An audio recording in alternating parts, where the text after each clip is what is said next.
Hey everyone, Chris here and welcome to my channel. In today's 5 on Friday, I'm here to bring to you my next round of 5-star predictions. This is getting harder and harder to do as I realize I'm giving out less and less 5 stars and I have a much higher standard. But I have a group of books here that I feel like definitely has the potential to hit that 5-star mark. And if not, I'm predicting they are in the high 4 stars. So first up, we're going to go with The Forest of Vanishing Stars by Kristin Harmel. I recently read The Stolen Life of Colette Marceau and gave that 5 stars, easy 5 stars. So I'm hoping that this book by the same author will give me those 5-star vibes. This says, after being stolen from her wealthy German parents and raised in the unforgiving wilderness of Eastern Europe, a young woman finds herself alone in 1942. Her solitary existence is interrupted, however, when she stumbles upon a group of Jewish refugees fleeing the Nazi terror. Stunned to learn what's happening in the outside world, she vows to teach the group all she can about surviving in the forest. And in turn, they teach her some surprising lessons about opening her heart after years of isolation. But when her past and present come together in a shocking collision, she's forced to confront who she really is and what that means for her future.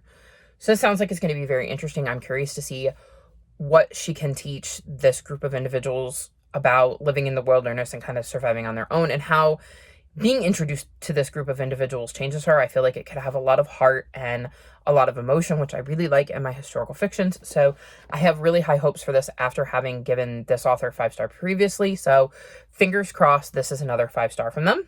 Then another historical fiction I have high hopes for, The Rebel Girls of Rome. Interestingly enough, this actually featured in a previous 5 on Friday as one of my anticipated releases. So obviously I was super interested in this. 2 girls, 2 lifetimes, 1 story. Now, grieving the loss of her mother, college student Lila is hoping to reconnect with her grandfather, who refuses to talk about his past. Then, a mysterious letter and a lost family heirloom upend her entire world and send her on a journey to unbury a painful history. Then, in 1943, 19-year-old Bruna and her family are doing their best to survive in Rome's Jewish quarter under Nazi occupation. But when the dreaded knock comes early one morning, Bruna is torn from her family. Desperate to fight back, Bruna joins the underground rebellion. There, she's reunited with her childhood crush, Elsa, and faces a new question. Could embracing herself be her greatest act of resistance? I am very, very curious how these 2 timelines tie together. I'm curious about the mysterious letter. It feels like this is going to be historical fiction with a bit of a mystery angle to it, and it just feels like it could check a lot of my boxes. So another book I have very high hopes for in the historical fiction category. Then I have an author who I've read a lot of books from that have gotten 5 stars, and that is My Grandmother Asked Me to Tell You She's Sorry by Fredrik Backman. I have loved a lot of books by Fredrik Backman. I have no idea what this book is about. I'm assuming it has something to do with a grandmother. I don't really need to know what this is about, so I'm not going to read the back. I'm just going to go into it blind. I'm basing this all on the fact that Fredrik Backman has yet to disappoint me. I've rated all of his books pretty highly, so I have high hopes for this one, and we'll see if I'm right without knowing anything about this one, and if it gets 5 stars. Then I have a bit of a wild card, and that is Tress of the Emerald Sea by Brandon Sanderson. So I'm currently doing a Cosmere read-along with a handful of people. You can join us, just hop in the Discord, and this is our book for September and October. And the reason this is an interesting choice is because the very first Brandon Sanderson book I read was Mistborn. The very first book in the first Mistborn trilogy. And I hated that book. It put me into the worst slump I've ever been in. I've since reread it and really enjoyed it. So I'm a completely different reader than I was when I first read that. I've also read a couple of his other series that are not set in the Cosmere and enjoyed them. So I know that I like Brandon Sanderson's writing. It's just at the time, Mistborn didn't click for me. So this is an interesting choice to put on a 5-star list.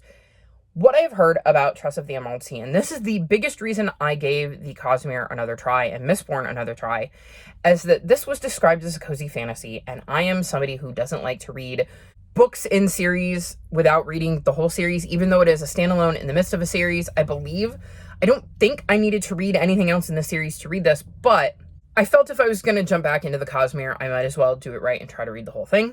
So this is where we're up to, and based on my feelings on the first trilogy and Mistborn and where I'm at so far in Warbreaker, which was the book we were reading for July and August, so there's still time to join us if you'd like to hop in the Discord and join in. I feel pretty decent that this is going to get a high rating, and because this has been described as a cozy fantasy, or I've seen people describe it as a cozy fantasy, I have much higher hopes for this one. So we're going to see if I'm right and this one does get a 5-star. And then the last book I'm putting on this round of 5-star predictions is It Rhymes with Takei. And this is by actor George Takei and looks at his life. It says, George Takei has shown the world many faces. Actor, author, outspoken activist, helmsman of the Starship Enterprise, living witness to the internment of Japanese Americans, and king of social media. But until October 27th, 2005, there was always one piece missing. One face he did not show the world. There was one very intimate fact about George that he never shared, and it rhymes with Takei. Now, for the first time ever, George Takei shares the full story of his life in the closet, his decision to come out as gay at the age of 68, and the way that moment transformed everything. Reuniting the team behind his award-winning graphic memoir, They Called Us Enemy, Takei now presents a charismatic, candid, and deeply personal witness to how far America has come and how urgently we must fight to defend that precious progress. I think it is super important to read something like this, given the times. I think it is also really cool that it is in graphic novel form, and I'm very interested in learning more about George Takei's life. So I have high hopes for this one, and I really do love me a good memoir or autobiography, so I feel like this has a really good chance of getting 5 stars. So here is my latest round of 5-star predictions. I have a lot of high hopes. Let me know if you've read any of these books and what you thought of them, and if you haven't read any of them, which of them do you think would be most likely to get 5 stars from you? All of my social media is linked in the description below if you'd like to come chat with me. If you've made it this far in the video, leave me star emojis. Like this video and subscribe to my channel, and I'll talk to you next time. Bye!